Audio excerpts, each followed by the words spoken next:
Welcome back to Boring Reviews. Boring Land. Oh, just kidding. Blasphemer! All Hello, right. Boring Review Nation! Kind of pointless. We know all things. All right, ladies and gentlemen, welcome to the land of the bored. Nick here. Okay, can you actually say Boring Land? Every time you say the land of the boar, for whatever reason, I think of like Boar's Head or Do you know what I know mean? where Like, I got that from? no. You. That's what you don't realize it. You coined the phrase land of the boar. When we were sitting next to each other about 3 or 4 different times, I would say boring land. You'd say, ooh, land of the boar. You're the one that came up with it. And you're making fun of it. I love it. That was a priceless boring land moment right there. So we are here ready to continue our series review of Paatal Lok, episode 2. Now, if you watched our episode 1 review, thank you very much. You heard me say that I cheated and I watched the first 2 episodes back to back. Gabe had only seen the first one. And we recorded that about 2 or 3 days ago, maybe 2 days ago. And I've wanted to watch the other episodes a million times since then, but I don't want to get too far ahead of myself because it's hard enough keeping the episodes apart with just 2 of them. So I am so glad that we're reviewing this tonight so I can get back on my couch or on my bed and watch episode 3 because I'm loving this show. Now, Gabe, why don't you start off by saying what you were saying off camera about this episode? We'll start from there. I hate you and I hate this show. Well, what else is new? Bro, you know what? They are masters of the cliffhanger, bro. This is, it's so frustrating. Every single episode makes you want to watch the next. You're just like, really? I need more. Like, yeah, the showmakers are like, yes. It's become an art. Now, I cannot remember when this started, what show started with like this, because usually the typical show, whether it was your hour-long sitcom or your 30-minute sitcom, right, usually used to give you, a quick story arc, and by the end of the show, you would have Everything some would closure. It would all be figured up. We Yeah, figured it out would who be, the murderer was. yeah, you would have some closure. You would go through that. You'd have the plot, the climax, resolution, closure, done. Angela Lansbury's back at her typewriter. She's good to go. Exactly, unless it was maybe a 2-parter episode. But I think maybe the first show I can remember that was like this, where you were like, what is happening? And these are the kind of shows that are really conducive to binging, watching everything just back to back to back. In my opinion, is 24. Have you ever seen? I'm sure you've seen 24. I can tell you right now, you're a freaking genius because me and my brother, so this is going to outdate me.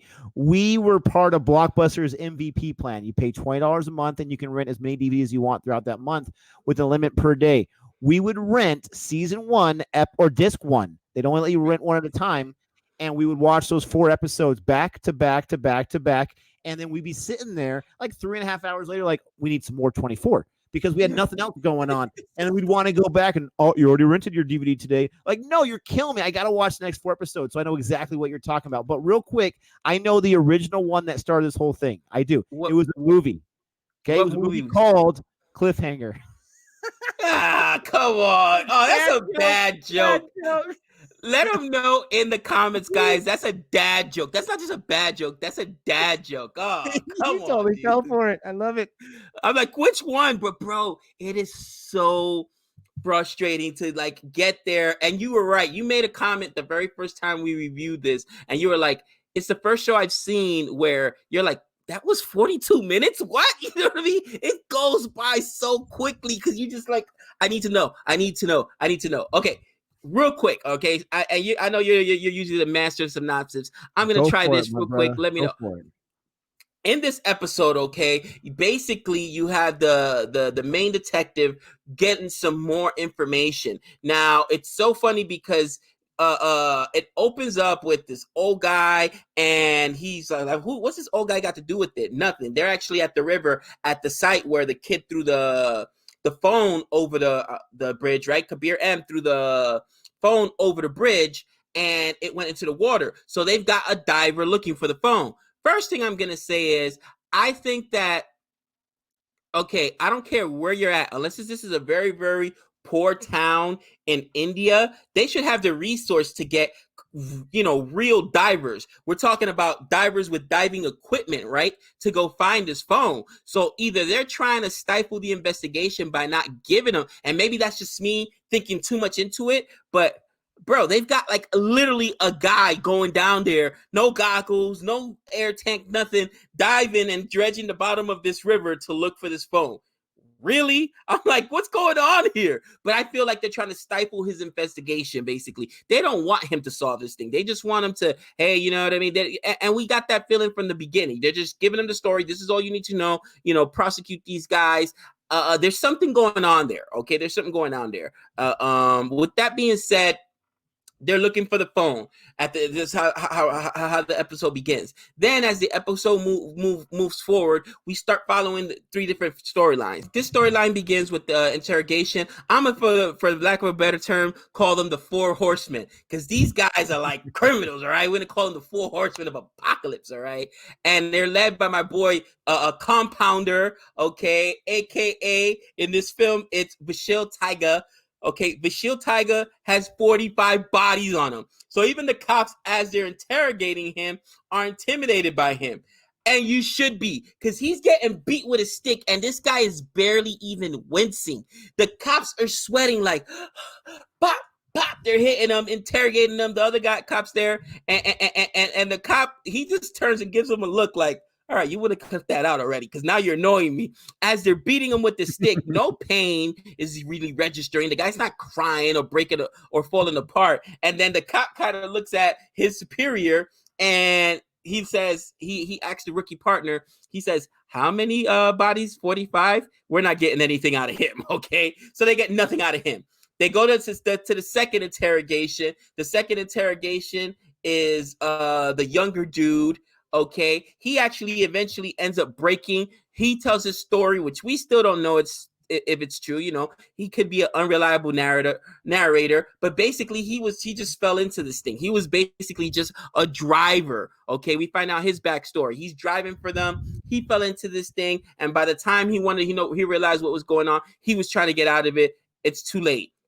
The chick, which there's something about her where, to me, she's overacting, and I know that's part of it, but she's acting way more afraid than she should be or whatnot, because when she was in a hotel, she was a stone cold killer. Her face was raw, you know what I mean? Her and Kabir M had this, like, this synergy between them, and all of a sudden now she's playing like the damsel in distress. Do you think she's playing possum, for lack of a better term? Yes, she's playing possum for sure. And then Kabir M, sorry, that's that's the name. He's the guy he says he was put in the wrong place at the wrong time. Yeah, he's the one that breaks. Right, he's the crier. He was a crier. And then you have Toppy, who, it's funny because he's in there. They're interrogating him. So the cops go to the hotel. They're trying to, they're doing their job. And they go to the hotel. They talk to the people who's interacted with him. Like I said, the detective shows his mettle. He's a good detective. And he finds out from the hotel that they were in 2 separate rooms and that they were having a conversation, and over the phone, he heard mention of a certain name. I forget the name. It eludes me right now, but that's the one name that they hear. There was some kind of argument going on. And they said, well, do you know anything else about him? Well, yeah, the one guy, the one that has a face that looks like a mule, he smokes like a 3 packs a day. He smokes like a champion. So he's like, okay, I'm going to use this to my advantage. He goes to the interrogation, right? Interrogation room. He's got a pack of cigarettes right there. So he's smoking comfortably. He had asked his rookie partner, hey, you smoke? And he's like, yeah, I've smoked before. So he got to smoke the cigarette. The rookie partner, you can tell, is uncomfortable as he's smoking. So Topsy's like, not Topsy. Topi is like playing that off. He's like, okay, whatever, I'll grab a cigarette, I'll break, I'll start talking. So he turns out the cigarette, starts smoking. He says, I'm sorry, I just got to tell you, you can't even pretend to be a good smoker. So he like goes from he's about to break to now clowning the cops or whatever, which shows that this guy's also a cold-blooded killer. And he's like, I'm sorry, sir, but I just got to say, you can't even pretend to smoke a cigarette the right way. And but see, that's another reason why I like that rookie partner, because he's the kind of guy, he's going to do what he needs to do. He's not going to whine about it. He's not going to complain about it. He's a smart guy. I thought that was a cool character moment there. Right. It was pretty funny.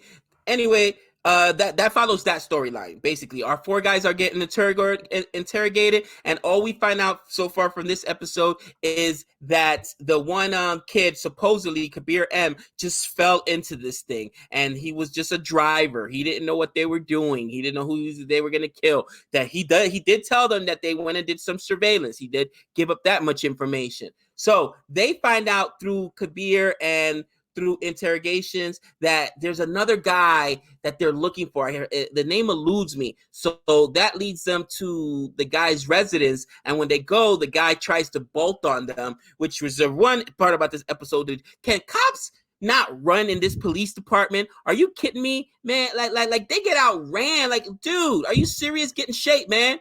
I was keeping my mouth shut when we were talking about Black Friday with Arjit, when we were talking about police chases, because I knew this was coming up in this episode, but I didn't want to give anything away. And I was just like, he's going to go crazy when he sees this. I was like, what's going on? Simply because, at least here in America, man, they show you even on TV, and it's true when you see it in life, man, these super cops can run. Even the chunky ones, bro, they can run. It must be a requirement at the...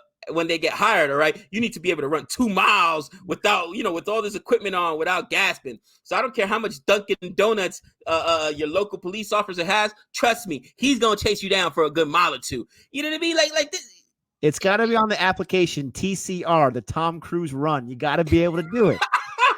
You know what I'm saying, bro? So whatever. The cops end up losing them, which upset me any which way. So now, the case is falling apart, and you got the senior partner telling Asadi, like, look, this case is important to me. This is all I have. So he says, sir, and here's a little bit of their storyline. I noticed that the main, not the captain, but the guy above him, like, what's the hostility there? He said, I'm his senior. He trained under me, and we used to clown him and make fun of him because he was a royal mess. And then the one thing he did good was kiss butt. That, he was always a good suck up. Well, that got him promoted, and eventually he became my boss, and the tables turned. And because of the history, it sound like he made me call him sir and made me call him boss as soon as possible. And exactly. Exactly. So it's like, so that happens with that storyline. Then we talk about the main, and I think he is the main character. Nareej. Yeah. The TV reporter, right? Sanjeev. Yeah, what about okay, hold on. You might be going to it real quick, and if this is a question that's too early, just tell me, we'll get to it in a second. But what is the girl's motivation in this whole thing? I mean, I'm sorry. Maybe he's a good-looking guy. I have no idea, but he's like 30 years old, and she is. Is she hoping it's going to give her a step up, or she just really likes this guy? I think because he's famous. I think the thing is, he's this legendary reporter, and she's starstruck by him. Okay. I can tell you, knowing firsthand, that there's a lot of these young ladies that you'll see. I've driven some of these guys, these older celebrities, these older stars, these older recognizable figures, and women flock to them, even if they're no longer good looking, but just because of their status, who they are. And a lot of these girls, it's not even, they have their own money. It's not even about trying to make a buck. It's just, I want to be in their presence. They're starstruck by them. You know what I mean? It's I don't know, not being a female myself, I don't know the motivation behind that, but too many stereotypes, but it just seems like I'm thinking like there's got to be an ulterior motive, but maybe you're right. I mean, you make a good point. Maybe she's just starstruck, but I mean, holy cow, she seems to really like this guy, and he's like, okay. So we start following his storyline, and we find out that his boss at the television network he works for is getting ready to cut bait and telling him, look, you've had a good career, but it's not even worth it, And he's like, sir, if you cut me, this is essentially my career is done, because I've got a contract that says that I can't work anywhere else for a year. In a year, I'll be forgotten. He said, well, you're still young. Try to think of other things you want to do. Like, this guy's like a regular television producer or owner. One of the suits. He doesn't care. Right now, he just sees the liability of having this reporter. Just don't cause trouble. Just don't cause trouble. Exactly. So he's on his way out. He's on his last legs, basically, as being this figure. And maybe that's why he fell into temptation. But in the first film, I mean, not the first film, but in the first episode, the cops asked him, "Are you having an affair?" And he looks at him like, "What, are you kidding me?" Well, in this one, he does have the affair because the girl comes on to him or whatnot. He shows her the ring. She says, "Listen, you don't judge me and I won't judge you." So they did their thing. It was a pretty lame attempt of him trying to turn her down, though. He just went like this, and she went like this, and he's like, "Okay." You know, yeah, he did. It's not like he had to try to beat her off with a stick or anything. But yes, so those are the storylines. Am I forgetting the storyline? That's his storyline, the cop storyline, and the four main bad guys. Anyway, to make a long story short, like I said, they do find the cops' investigation does turn up a name. They go to try to arrest the guy. They can't arrest the guy. He escapes. That kind of derails the investigation for a little bit. So now, at the end of the episode, the guy who I was clowning at the beginning of this does find the phone in the bottom of the river and pulls it out. And you're like, and that's where they leave you. And that's why I'm like, are you serious? Come on, man. You know what I mean? So you know there's got to be some kind of information. Even talking about earlier, we got to get this phone. We got to get this phone. There's going to be information on this phone. There's going to be information about who it is that they're talking to. There's going to be leads on this phone because there's pressure mounting to solve this case. Well, I personally am surprised that they have shown us the phone this early on. Now, we're not going to be able to see what's on it till at least episode 3, or they might stretch it out. But I was surprised with that plot choice. I thought it was going to be episode 4 or 5 when they uncover the phone. We think all hope is lost. The thing that's cool is Chaudhary's feeling the pressure, and he's telling his partner, he's like, I need you to find that phone. That's what I need you to do. Find that phone. He kind of says it like with a little bit of short temper, and his partner comes through. So that was pretty cool that they were able to find that. That was, like you said, they do great cliffhangers, and they're able to bring that cliffhanger in. There's so much intrigue in Vishal's character, but like you said, we don't get a lot from him in this episode. But I love this episode because of the character building. I love characters in shows or movies. If I don't care about the characters, I don't really care about the show or the movie that much, or I just don't care about it as much as other people do. This has some character development. We meet this what seems like an idiot brother-in-law of Chaudhary when he comes in, and he seems like I forgot about him. Yeah. Him financially, and I got this great new plan. Here's this little game or whatever it is, and you're gonna love it. It's gonna make us $1 million and all this kind of stuff. And the wife, I mean, his wife kind of drives me crazy, and maybe that's the intent, because she seems like, have you got the promotion yet? Did you get the promotion yet? She seems like she wants him to make all these things happen. And she's like disappointed and almost disgusted in a way when he's not able to make these things happen. But when her brother-in-law comes at the drop of a hat and wants him to buy this or do this or invest or whatever, he's just kind of got to go along with it. The character kind of drives me crazy a little bit, maybe because I like Chaudhary so much.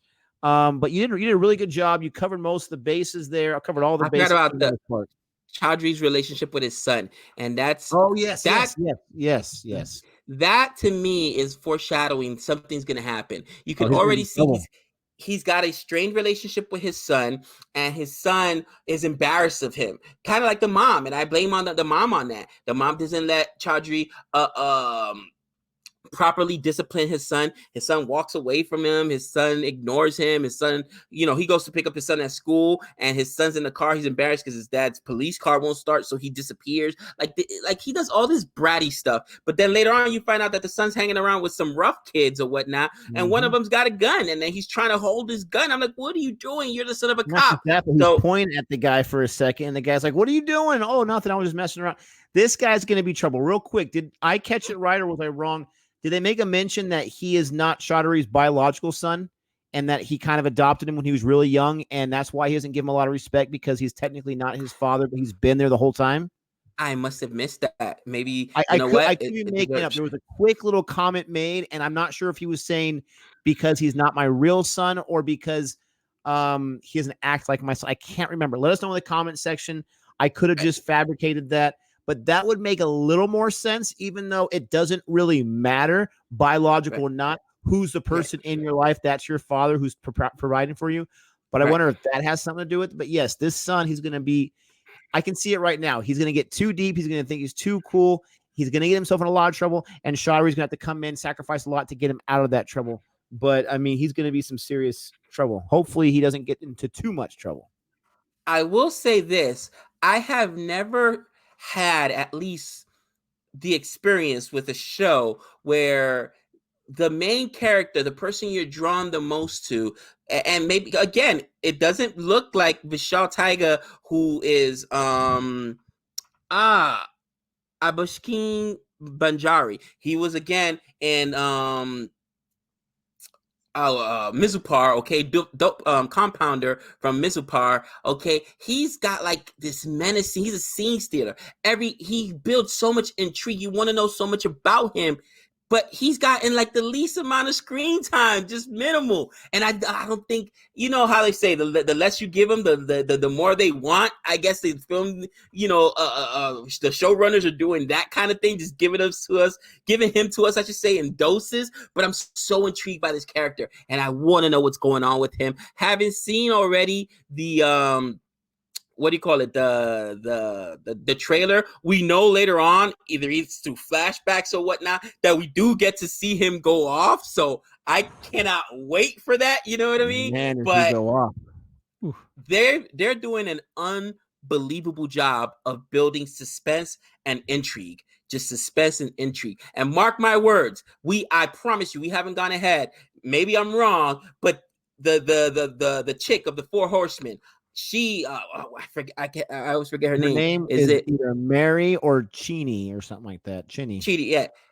She is playing the wounded doe, okay? She's playing the damsel in distress, because I saw when they were walking out of the hotel how confident, even though in that first episode we didn't get much, but you could tell she wasn't just your average damsel in distress, a girlfriend coming along, or her story that she gave. Her story, I forgot. She did give her story. She just happened to go to this hotel and meet up with these guys and needed a ride. So she didn't even know them. She just jumped in the car, which we already know this is a false story as the viewers. And the detectives find out because they're like, no, she was staying with them in the room. So obviously her story is full of holes. But there's something to her. Who knows? She may be the boss. You know what I mean? Like, wouldn't it be like a crazy story if you find out that the 45 bodies aren't Vishal Tiga's, but they're hers? Like, I don't know. She's just overdoing it with the. I think you may be giving her a little too much credit. I think she, you know, there's a possibility. I don't know for sure where she was just wrapped up with the wrong person. Because whose girlfriend is it? She's the Kabir M's girlfriend, right? She's with the guy who's the driver, right? Yeah. So and he could be lying too, but if he's telling the truth and she was just kind of with them, like, okay, we're going to hang out with these guys and do a job real quick. I want to be with my boyfriend or this guy I like or whatever, my friend, then she could be at the wrong place. I mean, oh my gosh, her whining, her crying in the first episode was driving me crazy. Exactly. Right. She could be one of those situations like in The Dark Knight Rises when Anne Hathaway's character of Catwoman, she's mixed up in that scene with the bar where and they walk away and instantly she's turned around like this and she gets out of the way. It could be a situation like that. Yeah, that's what it is. Amazing in that role. Holy cow. Oh yeah, Catwoman. She, you know, and people have blasphemer. You know what I mean? Like my older brother and people. I'm telling you, I said she's been the best Catwoman. And are you kidding me? Most people still love Michelle Pfeiffer. I get it. She was the first one to bring that character to live action. There's two different characters. One turns into a cat, and one's a cat burglar. So it's kind of cool how they made them separated. Right. Now, the one nobody will ever mention is Halle Berry. Oh my gosh, don't say it. So bad. Don't say it. Oh, dude, it was. I put that movie for someone that beautiful and that talented. What are you thinking? The bag, bro. She did it for the bag because I know she read that script and was like, "How much y'all paying for me? This? All right, whatever. I'll do it." You know what I mean? Like my career will survive this, but she did it for the bag because that script was. By the way, for those of you who have heard my epic rants, it's finally on Disney Plus. Those of you that have a Hotstar, all right, guys, I know that we have a lot of fans on the channel that have Hotstar. That means you get Disney Plus automatically. Go watch Josh Trank's Fantastic Four. Garbage. One of the worst comic book movies of all time. How Josh Trank got even any more movies made is beyond me. And guess what? You know, Hollywood's going to figure it out because that was trash. And he followed it up with Capone, which I didn't even do a review on it because I was so disgusted. But that was trash as well.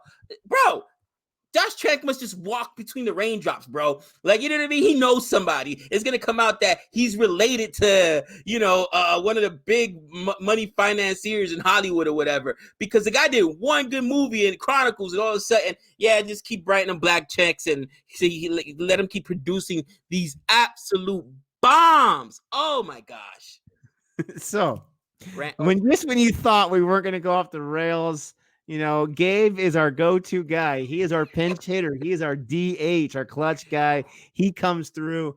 But if you want to know what he's talking about, check out that movie. It's hilarious. It's on Disney Plus, but I guess why not? Because they own Fox now. But we hope you enjoy our review for this episode of this show. Gabe's going to destroy me if we don't get some information from the phone in episode 3. So please have some information there, or I'll have to be in like the witness protection program myself. But give us a thumbs up and subscribe if you like this review. Let us know if you want to keep doing these, because we can do something else and just watch on our own time or whatever. You let us know. But with all that being said, until next time, we know all things.